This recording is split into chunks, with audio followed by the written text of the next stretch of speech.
Good morning sir. Good morning. आज के इस वीडियो में हम बतलाएंगे व्हाट इज सीपीयू, सीपीयू क्या है, कंप्यूटर सिस्टम में सीपीयू का क्या योगदान है और इनके कौन कौन से पार्ट्स हैं। सीपीयू का पूरा नाम सेंट्रल प्रोसेसिंग यूनिट होता है या केंद्रीय संसाधन इकाई होता है। पूरे कंप्यूटर सिस्टम का कंट्रोलिंग पावर सीपीयू के पास ही होता है, जिस कारण सीपीयू को हम कंप्यूटर का हार्ट या ब्रेन कहते हैं। अब बात करते हैं सीपीयू के पार्ट्सों की। तो सीपीयू को जितने भी सारे पार्ट्स हैं उन सभी पार्ट्सों को कुल दो ग्रुप में बांटा गया है। कितने ग्रुप में बांटा गया है? कुल दो ग्रुप में बांटा गया है। पहला ग्रुप है इंटरनल पार्ट्स। क्या है? Internal parts. Internal parts. और दूसरा ग्रुप है एक्सटर्नल पार्ट्स।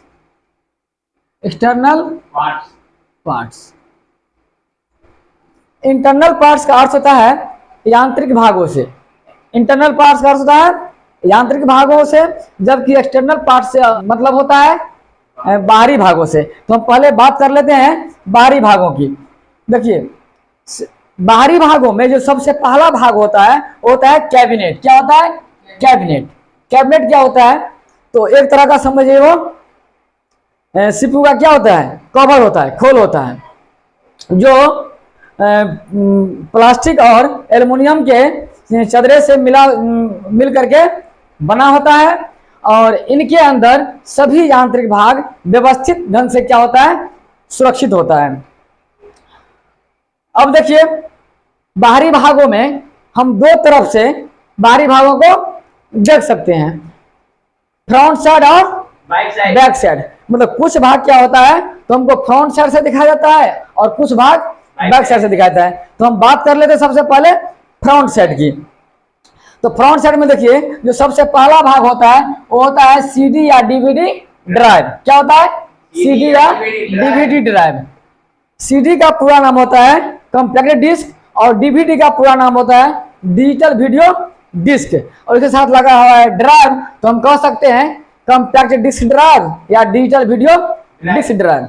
इसके द्वारा हम क्या करते हैं तो अपने कंप्यूटर में विभिन्न प्रकार के सॉफ्टवेयर को इंस्टॉल करते हैं या अपने कंप्यूटर में तैयार डाटा को किसी अन्य कंप्यूटर में डालते हैं या दूसरे कंप्यूटर में तैयार फाइल या डाटा को अपने कंप्यूटर में डालते हैं। अब बात करते हैं इसके नीचे, देखो ये क्या है? USB port. क्या है? USB port. यूएसबी पोर्ट का पूरा नाम होता है यूनिवर्सल सीरियल बूस। क्या होता है? Universal serial bush. तो इसके द्वारा हम क्या करते हैं तो जितने भी हमारे कंप्यूटर सिस्टम का आउटपुट या इनपुट डिवाइस होता है उसको हम अटैच करते हैं। देखने वाली बात यह है कि यूएसबी पोर्ट बैक साइड में भी होता है और फ्रंट साइड में भी होता है। दोनों का यूज एक ही समान होता है। अब बात करते हैं ये क्या है? Audio jack. क्या है? Audio jack. ऑडियो जैक भी फ्रंट साइड में भी होता है और बैक साइड में भी होता है। इसके द्वारा हम क्या करते हैं तो अपने सिस्टम में हेडफोन या स्पीकर वगैरह को लगा करके अपने कंप्यूटर से साउंड को सुनते हैं।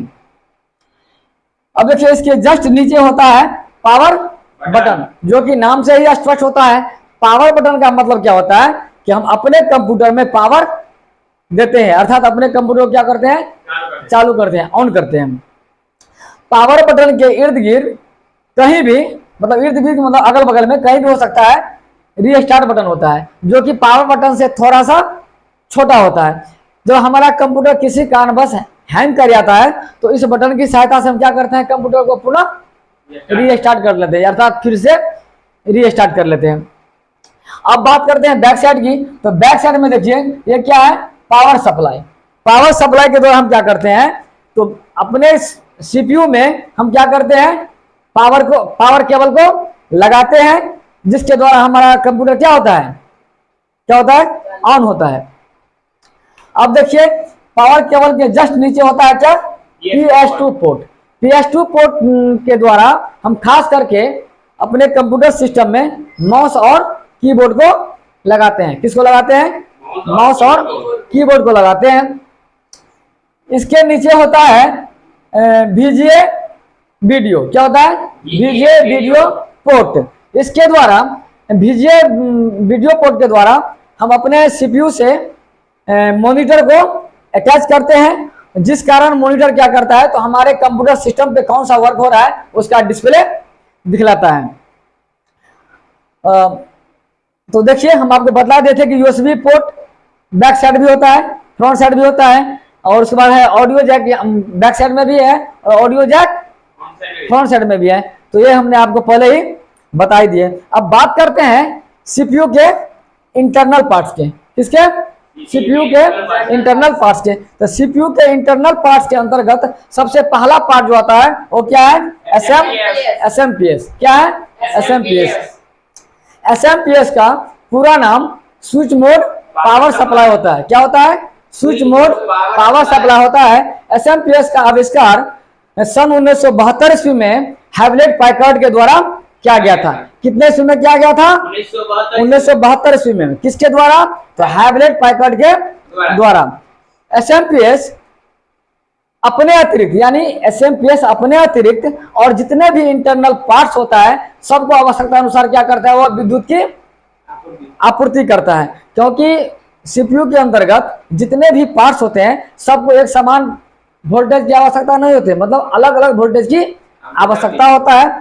तो जिस पार्ट्स को जितना वोल्टेज चाहिए एसएमपीएस उसको क्या करता है? पूरा करता है। अब बात कर लेते हैं दूसरे पार्ट्स की, अर्थात मदरबोर्ड की। तो मदरबोर्ड की जितने भी इलेक्ट्रॉनिक्स यंत्र है उन सभी में एक विशेष प्रकार का बोर्ड या सर्किट होता है जो उस इलेक्ट्रॉनिक्स डिवाइस के कार्यों को सफलतापूर्वक क्या करता है? संचालन करता है। ठीक ऐसा ही एक मेन बोर्ड या मेन सर्किट कहाँ होता है? सीपीयू के अंतर्गत होता है, जो सीपीयू के कार्यों को सफलतापूर्वक संचालन करता है। मदरबोर्ड का आविष्कार सन 1981 ईस्वी में आईबीएम कंपनी के द्वारा किया गया था। कब किया गया था? 1981 ईस्वी में। आईबीएम कंपनी का पूरा नाम होता है इंटरनेशनल बिजनेस मशीन। क्या होता है? International business machine. IBM company पर बाद में एक अच्छा सा हम वीडियो बना देंगे। अब बात कर लेते हैं प्रोसेसर की। तो ये प्रोसेसर जिस प्रकार, तो हम बोले हुए हैं कि जिस प्रकार सीपीयू को क्या बोलते हैं? कंप्यूटर सिस्टम का हार्ट या ब्रेन बोलते हैं। वास्तव में सीपीयू का हार्ट या ब्रेन कौन होता है? प्रोसेसर ही होता है। प्रोसेसर ही सीपीयू के पूरे कार्यों को क्या करता है? संचालन करता है और नियंत्रण में रखता है। प्रोसेसर का आविष्कार 1970 ईस्वी में फेडरिको फैगिन के द्वारा किया गया था। किसके द्वारा किया गया था? फेडरिको फैगिन के द्वारा किया गया था।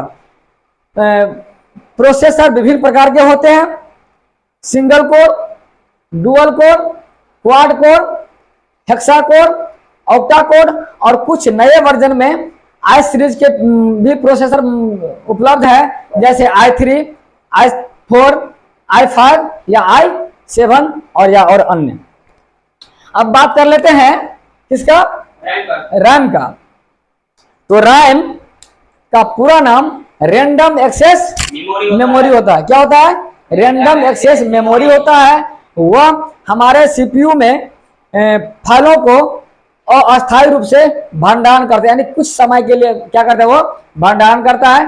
और फिर मेरा जब सीपीयू ऑफ हो जाता है या मेरा कंप्यूटर सिस्टम ऑफ होता है तो वो चीज को वो मिस कर जाता है। रैम हमारे कंप्यूटर सिस्टम की तीव्रता को क्या करता है? बढ़ाता है, यानी कार्य करने की तीव्रता को बढ़ाता है। अब बात कर लेते हैं हार्ड डिस्क की। अब बात करते हैं हार्ड डिस्क की। तो हार्ड डिस्क हमारे कंप्यूटर सिस्टम को क्या करता है? एक स्टोरेज क्षमता देता है। स्टोरेज का मतलब समझते हो? स्टोरेज का मतलब होता है इकट्ठा करने की जगह, मतलब जमा करने की जगह।